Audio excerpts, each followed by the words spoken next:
Welcome back to Ivy Unleashed. We are so happy to be in these chairs, and the person that we're looking at is, I feel like I'm still just discovering like the tip of the iceberg of who she is.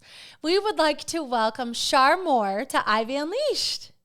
Thank you so much, ladies. I'm really honored to be here. Oh, we're so happy. And just learning more about you. So we met Shar at an event in October, and it was wonderful. And we just were so drawn to Shar for her presence, her warmth, and and it's hard to put it in words, really.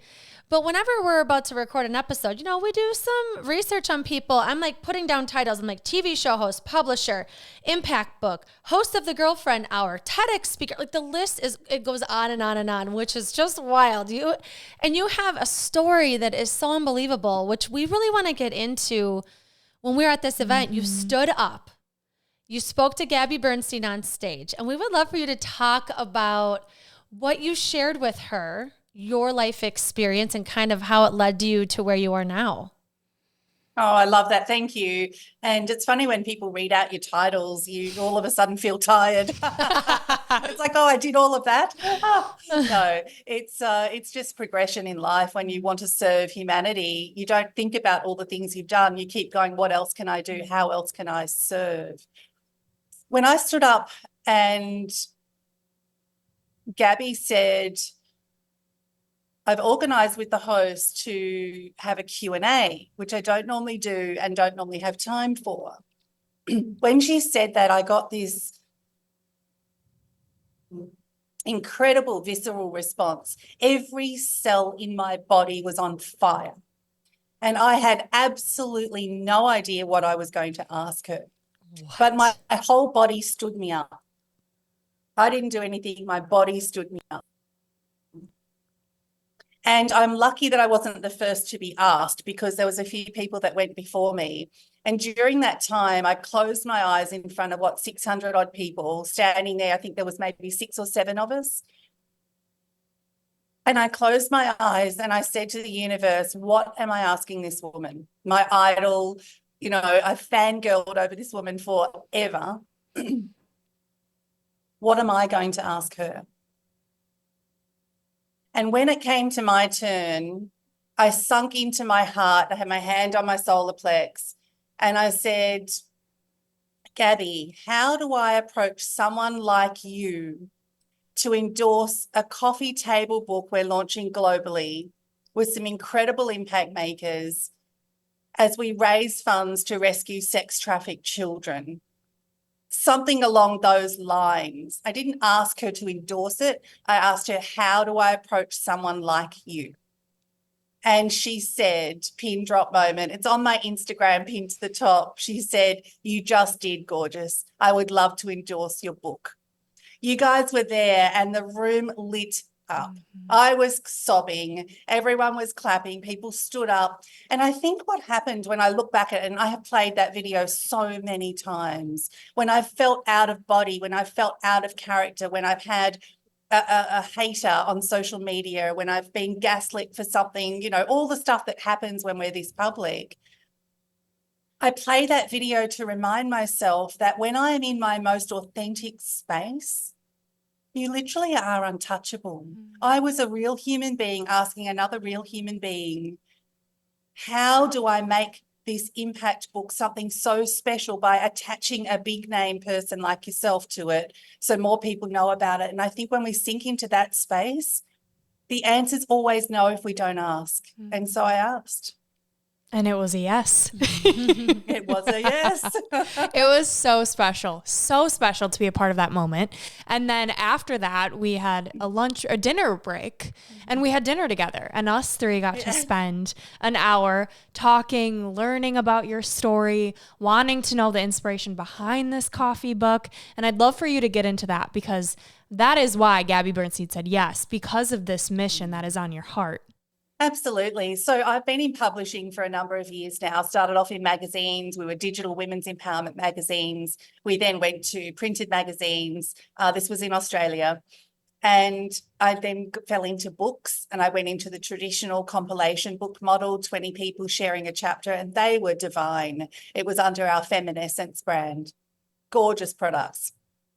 And I realized that what I was lacking as a mid-age, early 50s female entrepreneur, I was lacking something that I could place elegantly on my coffee table and not have in my bookshelf, not have maybe beside my bed that I pick up and read.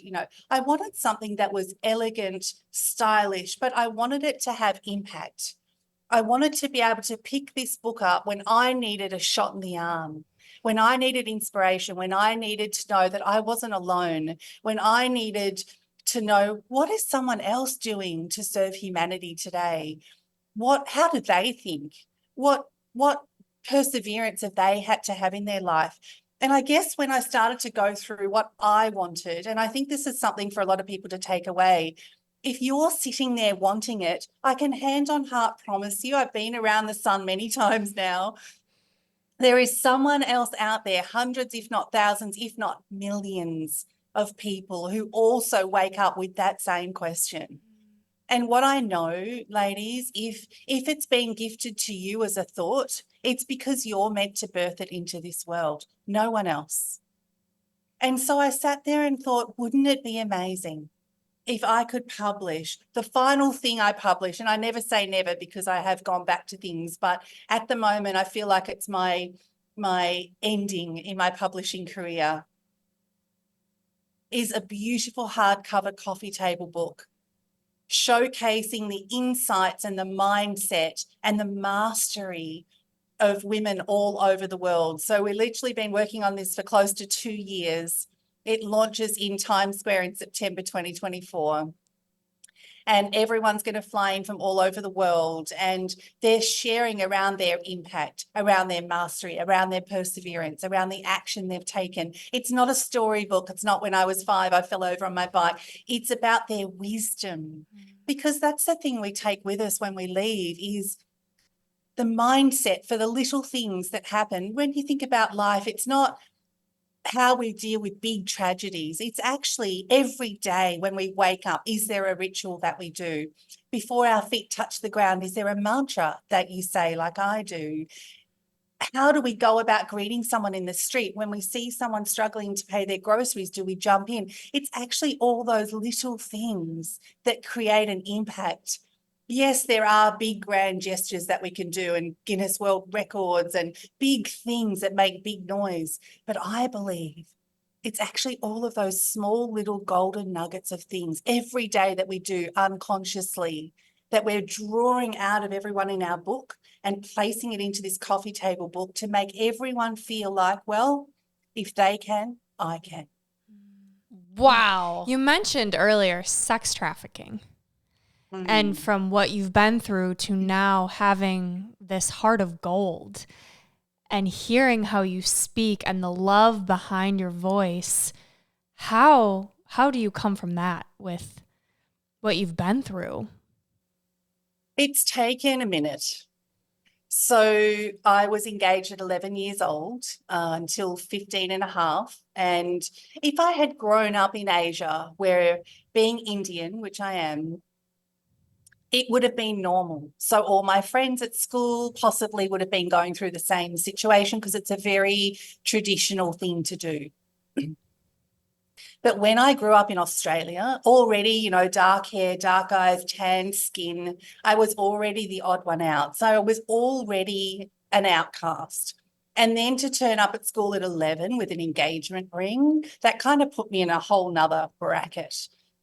And when my stepdad, who was Australian as well, he found out about the situation at 15 and a half, and he asked me the most pivotal question of my life: is this what you want? And for the first time in my whole life, someone actually wanted to know what I wanted. And it gave me this gift of voice. It gave me a gift of choice. It gave me a gift to then decide, who do I want to be? And so fast forward many years, and I chose the man I wanted to marry. I met him at 17 and a half. We got married at 20 something. We're celebrating 31 years of marriage in 2 months. Wow, congrats. 5 children together, 2 he prepared earlier, 3 we prepared. We adopted our daughter from India when she was 6 days old. She's just turned 20. We've got 5 grandchildren. And the reason I tell you all of that is that they're all choices I made. And so when we're given back that power, the biggest thing my dad gave to me was he gave me an opportunity to design my own life. And I always wanted to pay that forward. There's an exceptional movie, I don't know if you've seen it, called Pay It Forward. It is brilliant. It's an old movie, but you just have to watch it. And I watched it and I thought, how do I pay forward what my beautiful dad has done for me? And so one day I was sitting at an event in Brisbane, Sydney, Brisbane, somewhere, and someone said, oh, they're involved with a brand called Destiny Rescue. They're a charity out of the US. They have an arm here in Australia. I said, what do they do? Just the 2 words, Destiny Rescue, rescue destiny. That's what my dad did. It just chilled. I was covered in chills.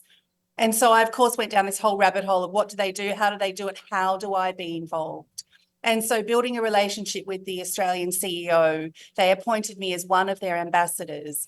And once I was given my voice, ladies, I haven't been able to turn it off. Just ask my husband.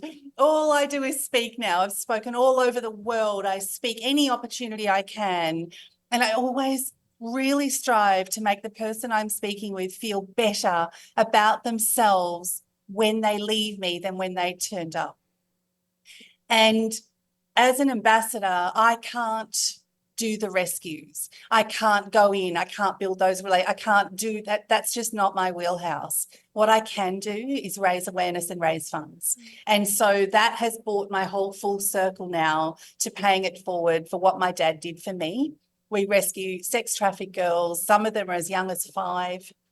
I won't go into it because it really is hard to speak about some of the things that these poor little children go through in concrete rooms, and it just makes my heart sing to know that we've unlocked another door. Oh, wow. I'm hearing so much purpose, vision, and drive. Like, having a voice is one thing that's, I think, like you said, having a choice, it's so important. We just talked with Dr. Shafali about cultivating that inner voice with your kids in the smallest things. Like you said, it's like letting them choose what they want to wear, letting them choose what's for dinner, and giving them this voice, which, I mean, it's one question you were asked that has changed the trajectory of your life. And so I want to hear more about this drive that you have, because I feel like when you get an idea, you take it 150%. And so were you just born like that? Do you think it started in this? Like, where did this come from? So for me, and I think everyone will have a different answer, and there certainly isn't one answer for every time someone asks this question.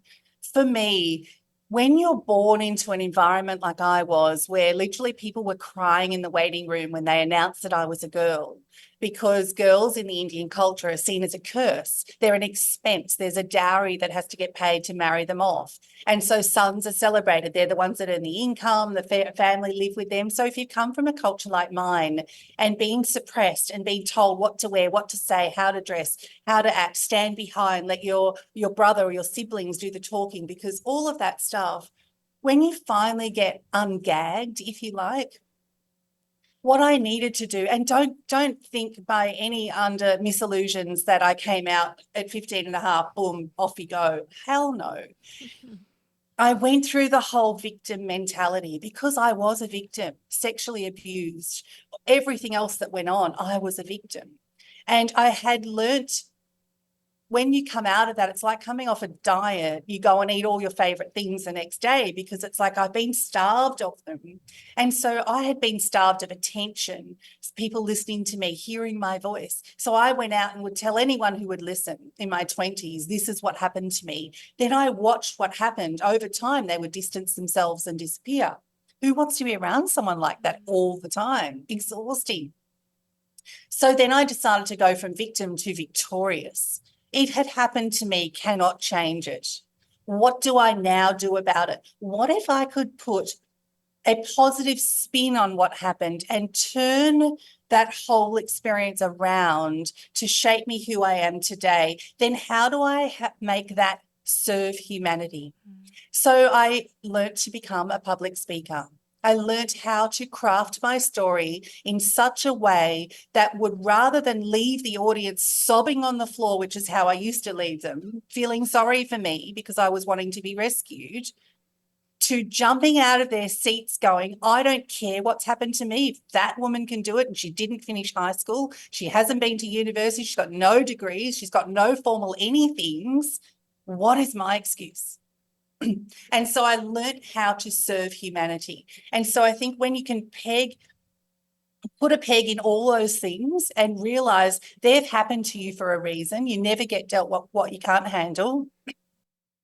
Although there is a point where you need to say the universe, enough, return to sender. I've got to add that in, which I did. Sorry, wrong address. No, thank you. Yeah. Then I learned, how do I help others? And so when I started to speak, I would take people on the high, low, high journey, and they would literally leave going, that was an inspiration. I just had a lady yesterday. I put something random. I've got to digress here because I digress a lot. Get used to it. Love it. But I just put something up on my social media the other day. Like, I know people from all over the world. I've got 2 Facebook accounts. One's full and I'm building the other one. Anywho, I said, how did we meet? Where did we meet? And one lady popped up and said, you spoke in Dubbo, which is in country New South Wales. I did a 3,500 kilometre speaking tour, towing a caravan, all signed written, to raise money for our charity. I spoke for free, and every cent I made or was paid to speak on that whole 3,500 kilometre trip, which was over 3.5 weeks, I donated to the charity. And we rescued, I don't know, I can't remember now, 20 odd girls, but it was amazing. Anyway, this lady was sitting in this event and she said, I met you when you spoke at a 6 a.m. breakfast in Dubbo, and it was freezing cold, and I don't do cold. And she said, I still remember that talk, and I used to have Shazam cards, Shazam, right? And I did these beautiful quote cards, all gold foiled. Everything I do is just pretty. And I would hand them out everywhere I went. And she bought a box of 52 and she said, I still hand your cards out and I still think of you. And I still have one in my diary. I'm like, wow. I couldn't remember her name, but I remember meeting her. And that's the impact you can make when you make it not about yourself. So, long answer to your question. I love that, when you make it not about yourself. I'm also thinking about what you said earlier about authenticity, right? Because you have to be yourself. So it's not about yourself, but it's being yourself. So as you went from victim to victorious, how did you find your authentic self? Because I feel like a lot of women listening are in this spot of, I'm rediscovering myself and I'm also recreating myself. So what do you have to say on that topic? I really feel like when you're creating your new 2.0 version of you, I think I'm up to like 51, but it's really important to make sure that when you're writing down what lights you up, that it is actually about you. Here's the biggest thing I see. I used to mentor women for over 10 years. We've just launched another digital brand, Chardonnay Way, and it's all around serving women. But what I've found is often they're driven by another voice in their head. And that voice is often a partner, a sibling, a mother-in-law, a boss. And that voice is louder than their voice. So if you're trying to rediscover your new 2.0, I would suggest when you write it out on a piece of paper. So I love colours. I can't go anywhere without, coloured pens and things, and I circle things and highlight things. I would scratch out on a piece of paper all the things that I feel I would want to do or who I am. Then I go back and rule things out because I go, is that actually my label? Has that been placed on me? Even our name. We may not actually be our name. Someone else decided that was the name for us before we were born or when we were born. So we're living into a name that may or may not be us, which is why some people go through an identity crisis, because they may not feel like a Georgia or a Celeste or whatever. And so it's the same with this. When you're just rediscovering yourself, ask yourself on that piece of paper, is that my label? Is that actually what I want to do? If you have 12 months left, standard question, right? The doctor says you get 12 months left to live. Would you be doing what you're doing now? And if you're not, what the heck are you waiting for? Most of us don't get a 12-month warning or alarm. We could be gone today. So I'm a big believer of living life by design. The paintbrush is so in your hands. Design it the way you want. So when something on that paper, if it gives you a wax kind of feeling, like a flame and wax analogy I used to get to my clients to do, draw a line down a piece of paper, super quick, flame on one side at the top, wax on the other, and write down all the things that make you feel a certain way. And if there's more wax in something, it makes you feel like you're in the middle of the candle, you're stuck, you're sticky, you're bogged down, you can't breathe. If it's, oh my God, I can't wait to do this today. I feel alive and excited. I'm on fire. Do 80% of your week in your flame and 20% in your wax. As business owners, we've got to do a little bit of wax. For me, it's my tax and but then outsource. I feel you. All right. Oh, I want to make it. I don't want to count it. That's someone else's job. But then outsource as much of that wax as you can to team, to VAs, to whoever, people that are honestly better at it than us anyway. That'll help you narrow down who you are, who you want to be, because it should be about what lights you up. I love that. Yeah, that's beautiful. And I want to get into a bit about, we're podcast hosts and you are a television show host. And so watching your show and learning more about you was so interesting. And I love the way that, which before we talked, before we started recording and we had a pre-recording meeting, you were like, let whatever comes up come up. And I love that about you. And I can feel that when I watch your show on YouTube, which you have a ton of subscribers. It's so wonderful. But I want to hear about the lessons you've learned as a host and kind of, through all these episodes, what your mission is with your show. Thank you. And it's funny, I don't watch my own show and people will say things like, and I don't remember what I say when I host anything. I probably won't remember today either because I'm channeling. So when we script things, which is why I don't, and some hosts get a little bit upset, I don't look at your pre-host questions. I don't look at the form. I'm so sorry, but for me to show up authentically, and often if I'm invited on a show, if they're really strict on that, I just respectfully say, I'm sorry, my dance card is full and I just don't have the space at the moment. If it frees up, I'll let you know. I don't want to be pigeonholed. Remember where I came from. Mm-hmm. I'd been scripted. I'd been pigeonholed. I'd been told this is what you say, this is what you do, this is what you wear. And now I'm a free bird, if you like. I don't want to be put back into that. And here's the thing, when I did my first show, I paid a lot of experts, a lot of money in the traditional TV industry. That was my mistake. Because what I learned is they are so scripted. And my first show, I watch sometimes to realize how far I've come because it's so cringeworthy for me. No one else may see it, but for me, it was so scripted. I was literally reading word for word off cue cards of a question. And when I got out, my family were there for the first few shows and my children took days off work and they said, Mum, just be you. That didn't feel like you. I went, you know what? You're right. I literally went and tore up all the cards and I went out and had fun. Mm-hmm. And that's when the show took off. We did 1.3 million views in 6 weeks when I just showed up as me. Let's back up though to the channeling. I was talking more about channeling.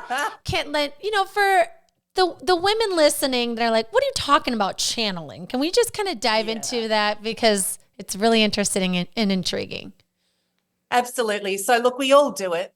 Whether we want to admit we do it or not is a different story. And it comes maybe with age and confidence. And I'm finding now that people, the younger generation, I can say in their 30s is younger because I'm in my 50s, they're starting to go, well, there's something in this. It's your inner voice. I call it your inner GPS system. You know it, you hear it. But what we do, our conscious brain, when we hear our subconscious talking to us, our conscious brain, our limiting beliefs, our ego, our little itty bitty shitty committee that sits on our shoulder, right? It's got a very loud voice. I fired mine years ago, and I'll tell you how to do that if you want a little trick. Yes, all of those voices become louder than your own. Now, we have all been gifted with something, and one day I may publish one more book. See, I already changed my mind. We're here for it. And and I want to write it backwards, but it's all the gifts we're being given that we didn't open. And it's going to be really dark and gloomy on the cover.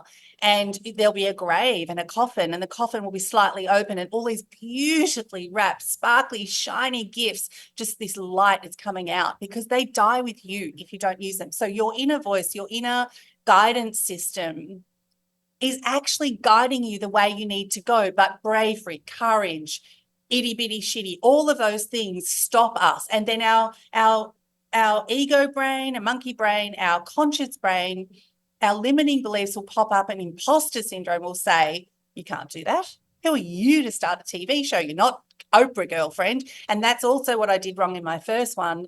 A lot of people have called me the Sharper of Australia, the Oprah of Australia. It's rubbish. I'm not that big and I'm not that famous. However, it got in my head. And so I have watched Oprah forever, probably like a lot of people listening. And I started to try and be her. And so when you are trying to be anyone else, who's being you? I have a weird quote, and it says, if I'm being you and you're being me, who's being me and who's being you? It's a head twister. But if you think about it, if I all of a sudden go, oh, Andrea, I'm just going to model everything Andrea does, or Gabby, but whoever, then who's being me? No one can be me but me. No one's lived my story. No one's raised my children. No one's traveled the world for 8 years with 3 kids in tow working. No one's done that. And so that channeling comes. And when we ask ourselves a question, which is also mirror work, is really hard to do. And when I owned mirror work and I grasped it and I really, really did it properly, oh my goodness, the stuff that talks back to you, stand in front of a mirror and ask whatever it is you want to ask. And let the soul through you, through the mirror, come back to you. It'll give you all your answers. It'll tell you. So when I speak, when I did today, I closed my eyes, palms open, and I looked up and I closed my eyes, hand on heart. And then I said, let me speak today for the women listening that need to hear what they need to hear. And then I just say what I need to say, and I won't remember what I say after this because it's coming through me for someone listening, probably just one person. That's okay. I only ever speak all over the world for one person. If you can change one person's life every day, and everyone in humanity did that, we would definitely not live in the chaos we're living in right now. That's so true. I think about the limiting beliefs, right? When it's not about you, like so many speakers that we follow, they recommend, Jen Gottlieb being one, think about that one person in the audience. Don't make it about you. When you are nervous, you're thinking about you and not them. And I almost feel like that has to help with the limiting beliefs, right? I'm taking it outside of myself. Would you say that's what helps and has helped you these years? Or when it comes to those limiting beliefs, because you've done some big things in your life. That itty bitty shitty committee, I'm sure, was very loud and probably still is. How have you overcome those limiting beliefs? I love that. And one of the biggest exercises I used to get my clients to do is when you think about that one person, yes, she's right. I love Jen and she's right. What I would do before that is actually make that one person you and write a letter to your bestest friend in the whole, your ride or die. But that is you. But you write a letter as if she isn't you and she's your bestest friend in the whole goddamn world, sister from another mister. Write it for her. And when you write it, you will cry, you will laugh, you will giggle, you will snort. You will really go to the depths of where you need to go to, because you will, if your bestest friend, like you two are so close, if you turned up one night, 2 a.m. in the morning, the wheels have fallen off your life, you've thrown all the toys out of the pram, you're sitting in the corner, you would say everything that person needed to say in that moment, but we never do it for ourselves. So write that letter to you as if you were your best friend, and then read it back consistently every day if you can until you start to believe it. When we turn up for someone else, so how do you get rid of it? So some mind work that you can do. If you picture your itty bitty shitty committee, it could be one person and they're a whole committee. They could be a mother, a someone, right? Someone. And sometimes, and I want to preface this by saying that sometimes the people that are dumping their stuff on us or protecting us in a way that feels controlling. They are absolutely doing it from a place of love most of the time.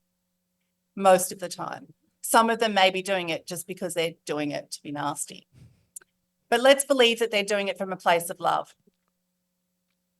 It's because their limiting beliefs are where they are, and they're so scared that if you turn into the person that they think you can become, they're going to be alone. No one's going to be there with them anymore. So I used to close my eyes, picture my itty bitty, and different faces would appear. Sometimes it was a whole committee. Sometimes it was one person and they were on all the little bodies. And then I would hold my arm out and I'd close my eyes and do it in my mind's eye, and I would watch them. And as they would talk, I would speed up their talk. You know how you put something on, right? So then what they were saying to me is, you're just an Indian girl, you're 11, you're this, and then it would sound funny, like a cartoon. And then I would go from this big picture in my mind's eye to these little tiny cartoon characters, all smishy faced and can't even see them anymore. And I would watch them in my mind's eye crawling off and then jumping off my wrist and landing into wherever. And then that shuts it down. And every so often they come back and I do the same exercise and it works. Gosh, I love this so much. It's making me so emotional because you said you started this, trying to channel what people need to hear. And I feel like so many women need a practical, maybe silly to like do these things, but if they work, right? And to me, thinking of getting rid of the inner critic, especially when you're a parent or you have a tough person in your life or you're struggling with a relationship or you're an entrepreneur, fill in the blank. Like life is hard and you second guess yourself. And especially when your authentic voice is quieted because you haven't let it have a voice. Having this idea of writing that letter is so beautiful to me because sometimes we need to think outside of ourselves to give that love. I can just feel how much work you've done on yourself, and like it's awesome. I love that you're sharing these tools. So thank you for giving that for our audience. I'm so happy that's out there now. It's making me really cry a lot, and I need to clean it. I just think I have that effect on people. Yeah. You've touched her. She's the one. It's beautiful. Yeah, you said that's what I needed to hear. And I think too, Brooke and I are starting to get on stages and the nerves are real and it's something to work through, like what's coming up, and sometimes I get emotional or really nervous, and to have this tool. I do want to ask though, when I don't prepare, I just channel. What about when you would go on these stages and give a specific talk? What did that look like? So when I go on stages, so physically preparing, go in the bathroom, do push up against the wall. I'm not going to go down on the bathroom floor and do them, and I don't do that anyway. I'm not that strong. But against the wall, it's about getting rid of all of that adrenaline. That's what chokes you up. And doing deep breathing through your throat, opening your throat chakra up. There's some practices you can YouTube or Google, I'm sure. But I did professional training, and the little things like this help so much. And physically preparing, like for the keynote or whatever it is, I know my topic and I know where I want to start them. And the most important thing for me, because I'm not scripted, is where I want them to be at the end of my talk and how I want them to feel. So I used to speak for cruise ships, and a very interesting eclectic audience. You got people who are 2 minutes before they're about to be in a grave somewhere. They're at that very end of life and nodding off and falling asleep in your talk. And then you've got people who are business owners. And so I still stuck to my format. And so where I want them to be, depending on the audience, but typically always the same place, I want them to feel like the world is out to support them and the universe is there for them and there isn't anything they can't achieve. And then in the middle, because my story is so heavy, what I learned to do was share it as a third person. Most people don't look at me and go, oh, she's Indian. They might see some exotic European something, right? And so that's what I get told a lot, but they don't go, oh, Indian. And so I can hide away a little bit there in my story going, I'd like to tell you a story about a little Indian girl. And so I make it third person. I also did that purely for myself. Because sharing my story so publicly, especially when I take people through some more intimate details of that 5-year period, That's really difficult as a speaker to hold it together. And so then I would bring it all together and say, who would like to know where that little Indian girl is today? And half of the room go, I bet it's her. And half have no idea. And so the applause, the moment, the release, the excitement, the, oh my God, go girlfriend, you did it. And so that gives them then permission, one, to share. And so when I open up for questions, I have people saying things in rooms to me that they haven't shared with anyone. And then they're doing it for the first time in public because I've created such a safe space for all of us just to be human. We have so forgotten with the takeover of technology. We are human beings. We are not human doings. We don't need to get up every day and do. We are beings. Can we just be? Can we just soak this moment up? Whether anyone listens to this show or not, I'm having a fantastic time talking with you. I just want to be with you. If anyone else listens, bonus, right? We're having a moment. Why do we always look for the next dopamine hit? How many likes? How many views? Oh, does it matter? If you get 100, if you get 20, put 20 people in a room that got something out of this talk, that's 20 human beings. And I want to talk about the ripple effect, because with the impact book, it's going to impact millions, but not because I did that. There's 30, 40 people going to be in the book. They go out into their world. They share the book. That impacts a life. That life impacts hundreds of lives in their circle. That impact, can you see the ripple effect? Pebble in a still pond. That's how we should all be every day. One pebble, still pond, let it ripple. Give up on all the stats and the views, and it doesn't matter. It doesn't matter. It really doesn't. Amen. And that's the Chardonnay way right there. It really is. Will you speak on that? Really Because you shared that when we did our pre-recording meeting, and Andrew and I were like, we're obsessed. This is amazing. So talk about the Chardonnay way. So look, I love plays on names, and Chardonnay, as we all know, is spelt with a C, and it's a beautiful bottle of wine, but I obviously swapped it for an S.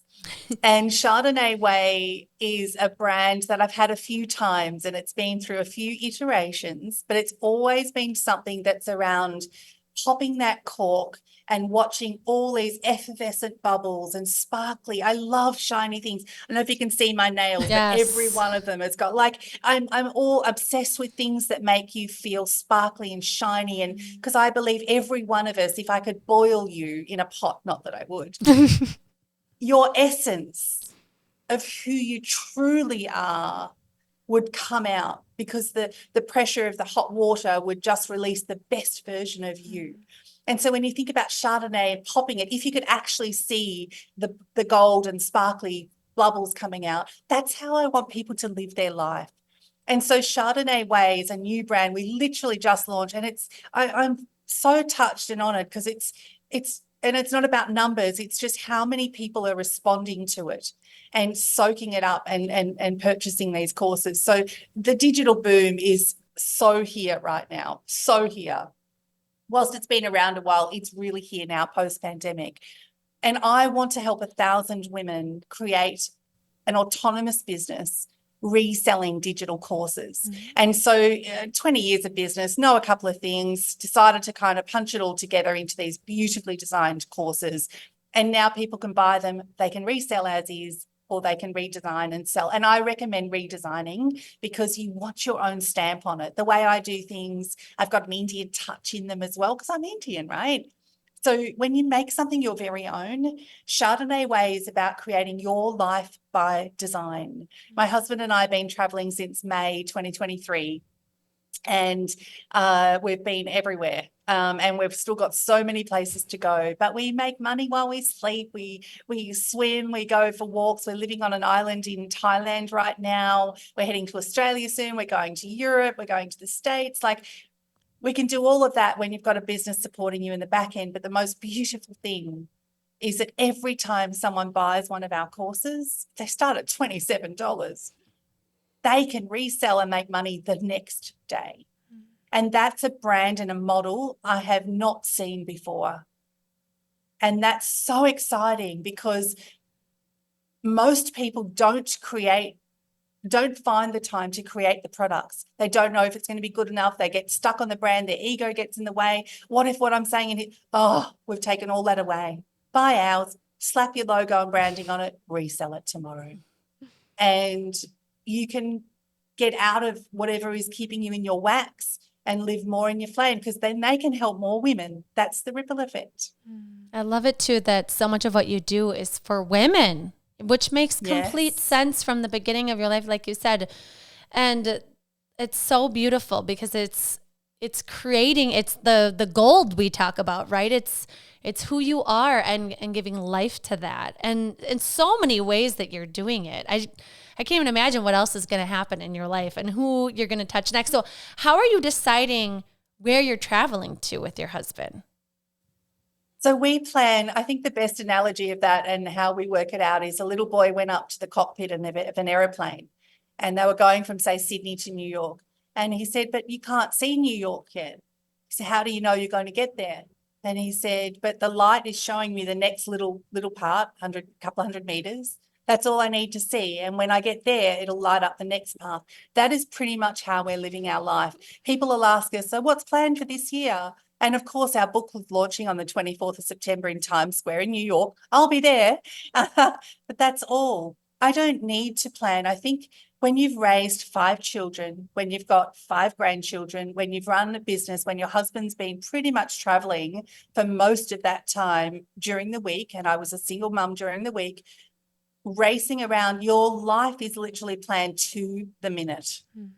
2 minutes before pick up, school, drop off, great, go kids, get your snacks, do your homework. I've got to get on a mentoring call at 3:30 and this, and it goes and it goes and it goes, and it's dinner, then someone's got work that evening. When you've planned that much for 30 years, 32 years of your life, what we're loving right now is no plan. So we know some real key milestones. We've got a wedding to go to. We've got the book launch in New York. Outside of that, we look the next month or two and that's all we know. So we do want to hit Europe. I want to get lost in Europe. I want to walk the streets in Saint-Tropez. I want to do a beautiful flyaway dress photo shoot in Greece. But I want to take women that have gone through Chardonnay Way and are making a couple of grand a week in courses that can then go, I want to come. I want to do a photo shoot with all of us, right? I want to help 1,000 over, however long that takes. But even if there's 20 of us there, they're living their life by design. We can meet up and I want to do fun stuff. I only ever like to work with people that I think you and I could travel the world and have some fun. Otherwise, what's the point? Why are you in business? If you don't like your clients, you may as well go back to corporate. I feel the same way. With the people you don't like, right? I'll travel the world with both of you. Yes. Oh, we got to meet up somewhere. You can be our tour guide. You've seen everything. You've been everywhere. Not yet. Working on it. Well, we want people to know where to find these courses, where to find the book, how to support your mission. Where can they find you? Oh, thank you. Chardonnay Way with an S, chardonnayway.com. The courses are all there. They're all literally done and dusted. You can buy them with photos. You can buy them without photos. You can rebrand them yourself then. You can buy them with mock-ups. You can buy them with bonus Instagram. And they're like $27 to $93. It's not about the price point. It's about us helping more people make money. And we've kept it no-brainer. So really easy, chardonnayway with an S.com. The book, we're not pre-selling because we are going to try and hit some bestseller lists, but people can visit thatimpactbook.com, thatimpactbook.com. Really easy one. And for me, sharmore.com.au, and you can watch the TV show. Don't watch episode 1 because it's so cringeworthy. But if you do, watch episode 1 and then watch the last episode of season 2 and you'll see the difference between the two, the growth.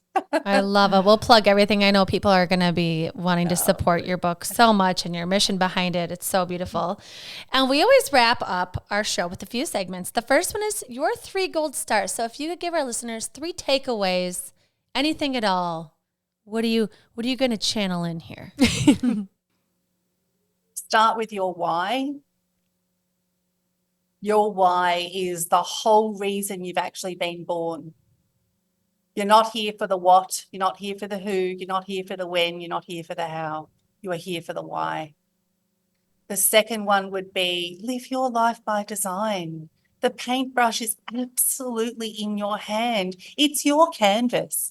If you are living your life for anyone else but you, please do whatever you can to adjust that situation in a way that honors you so that you wake up every day going, I have got so much to give to the world. And number 3, I would say, make you your best friend.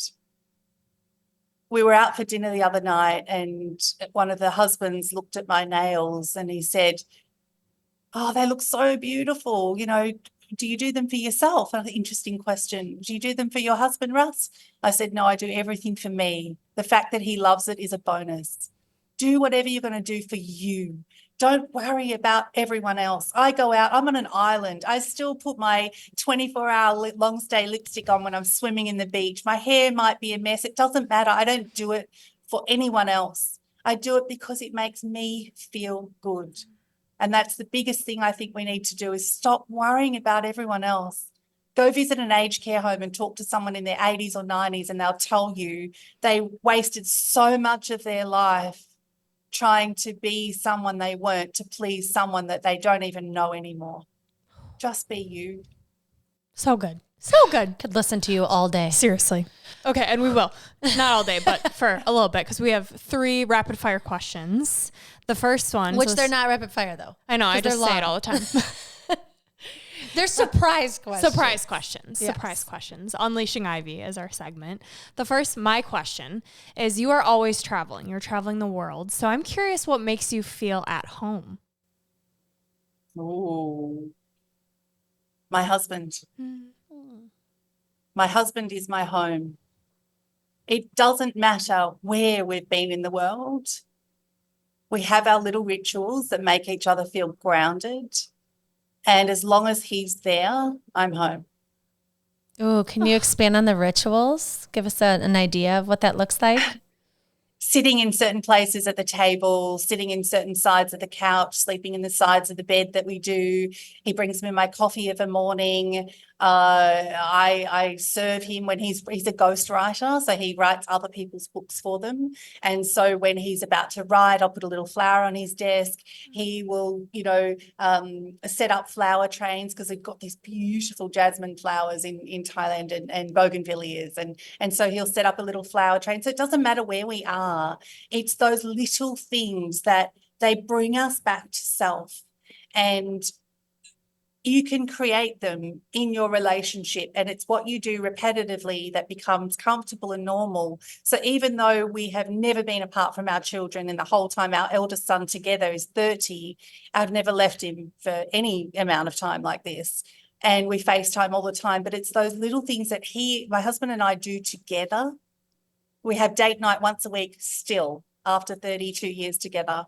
It's those things that doesn't matter what country, what postcode we're in, it doesn't matter. It's those things that we do that become our ritual that make us feel like we are home. Oh, beautiful. Couple goals. Yes, I love the examples. Yes, too. Like, yes. Okay. Ooh, okay. Bring me a little flower. Bring me coffee every morning. Yes, Thank you, Ian. I love that. Okay, my question has to do with one of the episodes you have on your show, The Girlfriend Hour.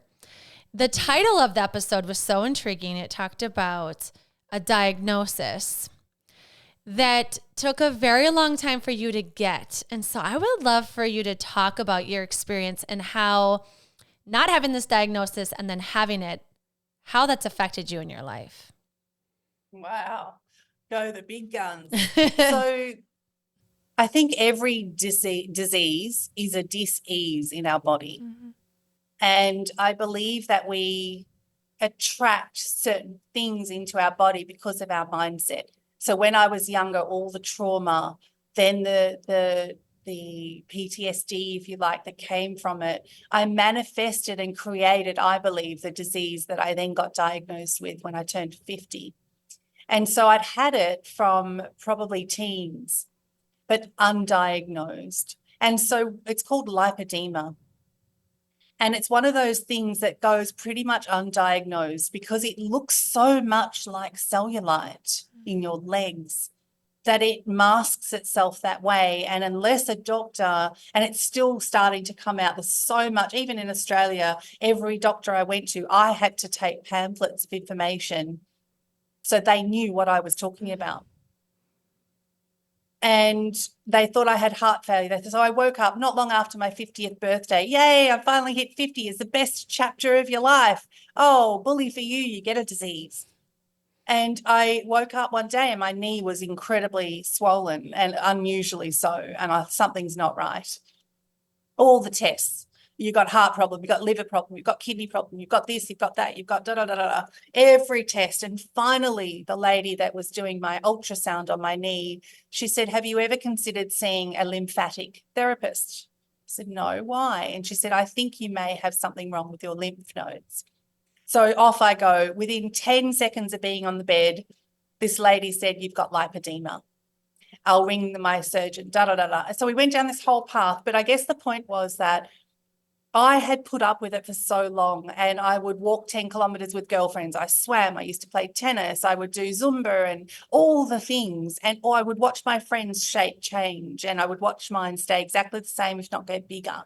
And it was so debilitating, so disheartening. We would go to beautiful islands in Australia for holidays with our friends, and I would run into the water while no one was looking because I had chunks of cellulite hanging off my legs, upper legs. And it's so embarrassing. But I didn't do anything wrong, but I didn't know that I had a disease. And it's something that, unfortunately, I was at stage 3. And if it had gotten to stage 4 or 5, it can turn into lymphedema, then it can turn into cancer, and you can pass away. And a lot of young girls that are undiagnosed take their own life because it's so ugly. And women have such a stereotype with their bodies. That's when I really started to go, this is me. So I had 2 very, very painful, excruciating surgeries. They had to remove every diseased cell.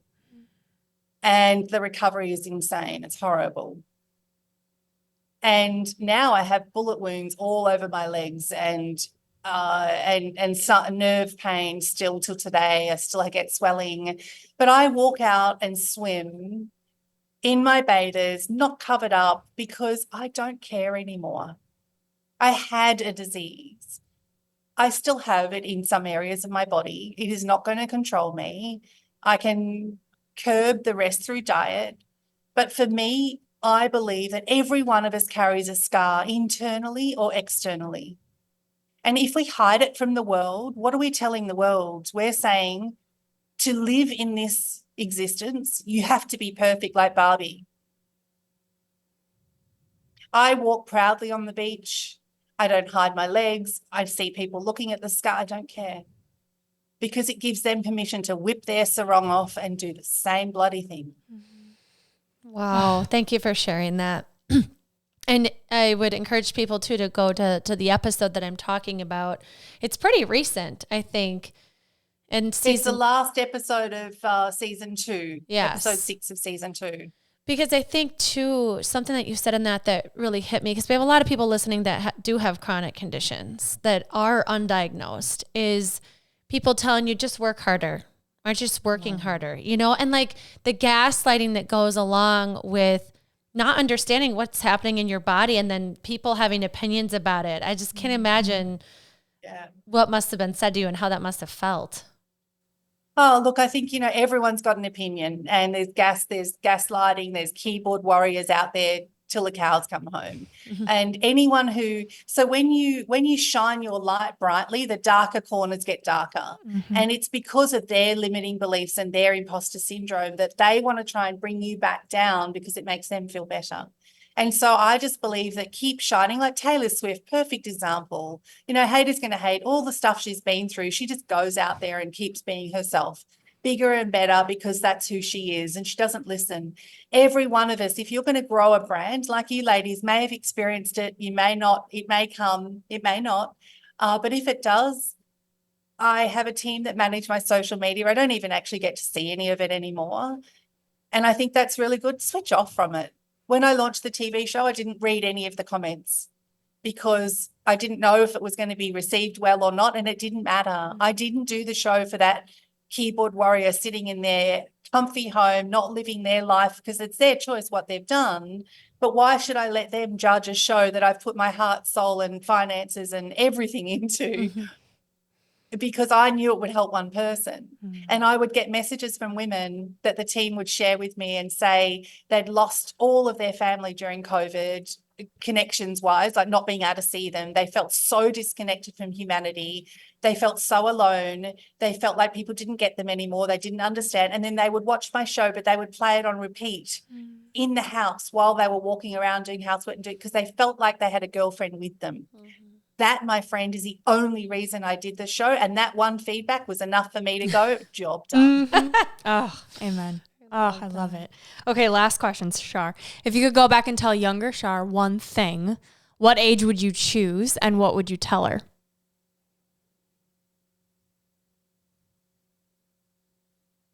I would go back to when I was 11, when I got engaged, and I would say, stay strong, darling. Because not only are you going to get through this, it's going to make you the most incredible woman that people are going to line up to see. You have the biggest heart, and I've got you. That's so beautiful. Woo, Shar, man, I am so grateful we met you. I'm so grateful that you listened when your whole body told you to stand and speak at that event, and that when we felt called to sit with you, that we sat with you, because now you're on our platform and the words you've shared today are so beautiful. I'm like so overwhelmed. I've been trying to keep it in. I don't know why. I cry every episode. It's fine.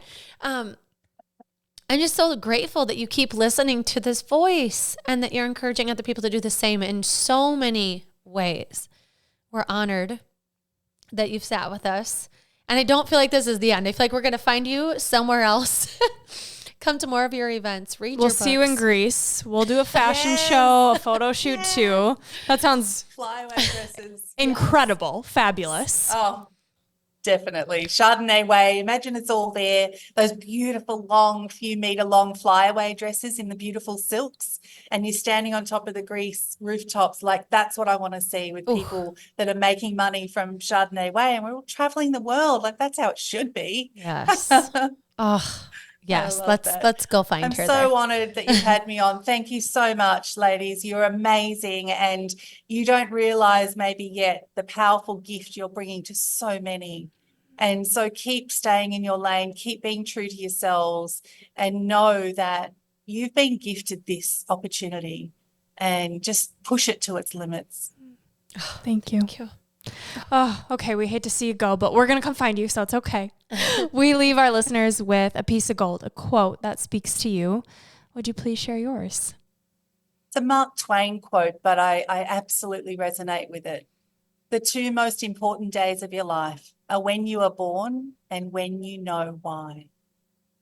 This is Gold Ivy signing off. Listen to your truth and go chase your gold. Oh my God.